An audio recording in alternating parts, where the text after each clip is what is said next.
আমি প্ৰায়ে কওঁ ককা দেউতাহঁতৰ দিনত বহাত গৰু ম'হ বান্ধিছিল, বহাত বিভিন্ন খেতি কৰিছিল, বহাই আছিল এক নম্বৰ ইনকমৰ উপাৰ্জনৰ পথ। আমি এতিয়া আধুনিক যুগতো এটা বহাত আছোহি, যিটো বহাত আমি দেখুৱাইছোঁ যে এই বহাতে থাকি আলু খেতি কৰিছে, জাতিলাও খেতি কৰিছে আৰু ইয়াতে গৰু ম'হ আদি কৰি বান্ধে। ইয়াত গাখীৰ উৎপাদন হয় আৰু ইয়াৰ পৰা নি বজাৰত গৈ বিক্ৰী কৰে।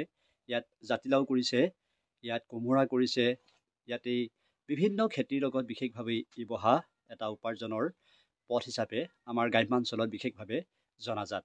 আমি আজি জাজিমুখৰ আবেলিৰ যোগেদি অসমৰ ৰাইজক দেখুৱাম আচলতে বহানো কি, বহাত কোন থাকে, বহাৰ এই বন্ধুবিলাক যিসকল কৃষক বন্ধু, খেতিয়ক বন্ধু, আমি তেখেতসকলৰ লগত কথা পাতিম আৰু তেখেতসকলৰ পৰা আমি মনে মনে পোনে পোনে আমি বুজি পাম এই বহাৰ প্ৰাসংগিকতা আৰু বহাৰ কি উদ্দেশ্য, কেলে থাকে, কি কৰে, আমি সকলো আমি জানিম।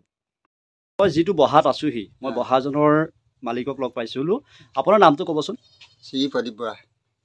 আপোনাৰ এই বহা কিমান দিন হ'ল? ইয়ালৈ অহা মোৰ আজি 14 বছৰ হ'ল। 14 বছৰ। আপুনি ইয়াৰ পৰাই পৰিয়াল চলাই থাকেনে? ইয়াৰ পৰাই পৰিয়াল চলাই আছোঁ। বাৰিষা কি কৰে আপোনালোকে? বাৰিষা যদি পানী হয় মানে সেইফালে বামফালে গুচি যাওঁ। বামফালে গুচি যায়। গৰু ঘৰ লৈ যাওঁগৈ আৰু। হয় হয়। এতিয়া ইয়াত আপোনাৰ গৰু ম'হ কিমান আছে আপোনাৰ? গৰু ম'হ মোৰ 40টামান আছে। 40টা? গাখীৰ কিমান পায়? গাখীৰ বেছি নাপাওঁ, 30 লিটাৰমান গাখীৰ হয়। গৰুৰ পৰাও গাখীৰ আছে আৰু ম'হৰ গাখীৰ আছে? ম'হ 4জনী জগিছে। 4জনী? গৰু 2জনী আছে এতিয়া। হয় হয়। এনে ৰাতি গধূলি বা বিয়লি আপোনাৰ কিবা কোনোবাই অপকাৰ কৰে নেকি? নকৰে চাগে? নাই নাই, মোক সেইবোৰ একো বিশেষভাৱে হেৰি নহয়। আপুনি যে খেতি কৰিছে এইবিলাক আপুনি নিজে কৰিছে নে? কি কি কৰিছোঁ? দাদা ভাইটি আৰু কি কি খেতি কৰিছে আপুনি? আলু, কবি, লাই, মূলা এইবিলাক সকলো কৰিছে। মানে ইয়াৰ পৰা আপুনি এটা পৰিয়াল আছে।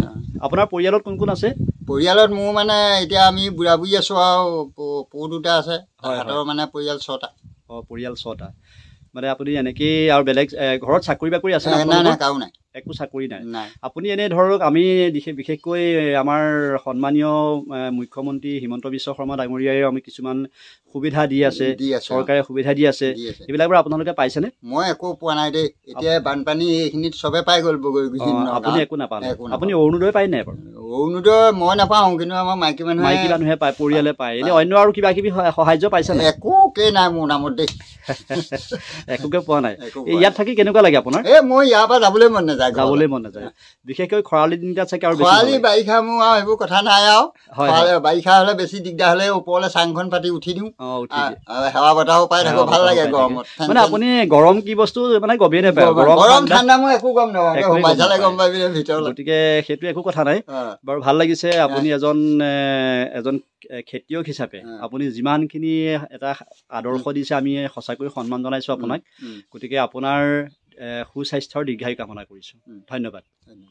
আচলতে যি কথা কৈ থাকোঁ, বহাৰ কথা যে কৈ থাকোঁ, সেই বহাৰ মই দৃশ্য এই আমাৰ খুৰাজনে কেনেকৈ ৰান্ধে, কেনেকৈ থাকে, বিচনাখন কেনেকুৱা, আমি জাজিমুখৰ আবেলিৰ যোগেদি অসমৰ ৰাইজক দেখাম। আচলতে আপোনালোকে এইটো কোনো বেয়া বুলি নাভাবিব, কাৰণ আমি আচলতে এজন খেতিয়কে কেনেকৈ থাকে, কেনেকৈ পৰিৱেশৰ লগত একাত্ম হয়, আমি সেইখিনিহে দেখাবলৈ বিচাৰিছোঁ। আমি পোনে পোনে দেখাইছোঁ। এই খুৰাৰ আমাৰ এইটো হ'ল চাহ তাহ খোৱাৰ সঁজুলি। মানে চাহ ইয়াতেই বনায়, ইয়াতো গেছ বুলি বা কাৰেণ্টৰ কথা একো নাথাকে। আৰু এইবিলাক হ'ল তেখেতে এইটো যিখিনি বস্তু ইয়াত মানে থৈছে, এইবোৰ হ'ল আমাৰ যিটো পুৰণি দিনৰ যিখিনি আমি আমাৰ জুহালৰ যিখিনি ব্যৱস্থা, সেই একে ব্যৱস্থা ইয়াত আছে। বস্তু ওলমাই থৈছে। লগতে মই দৰ্শকক দেখাইছোঁ, আচলতে আমি যেতিয়া ঘৰত থাকোঁ, যিখন বিচনাত শুওঁ, সেইখন বিচনাৰ লগত এইজনৰ সেইখন বিচনাৰ সম্পৰ্ক নাই, হ'লেও কিন্তু তেখেতে এইখন বিচনালৈয়ে সুখী, কাৰণ ইয়াতেই তেওঁ থাকে, ইয়াতেই হাৱা পানীৰ লগত তেওঁ ব্যস্ত থাকে। গতিকে চাওকচোন কিমান সুখেৰে এজন খেতিয়কে প্ৰকৃতিৰ লগত যুঁজ কৰি কেনেকৈ পৰিয়াল চলাইছে, বিভিন্ন চিন্তা কৰিছে, নিজৰ ল'ৰা ছোৱালীক পঢ়াইছে, মেলাইছে। গতিকে ইমান এটা সুন্দৰ দৃশ্য, পৰিৱেশ, এই পৰিৱেশবিলাক আচলতে আমি সকলোৱে জানিব লাগে। আমি অকল আনৰ কথা ভাবিলেই নহ'ব, বেলেগ ধৰণে ভাবিলে নহ'ব, কিন্তু এখেতসকলৰ কথাও আমি আচলতে ভাবিব লাগে।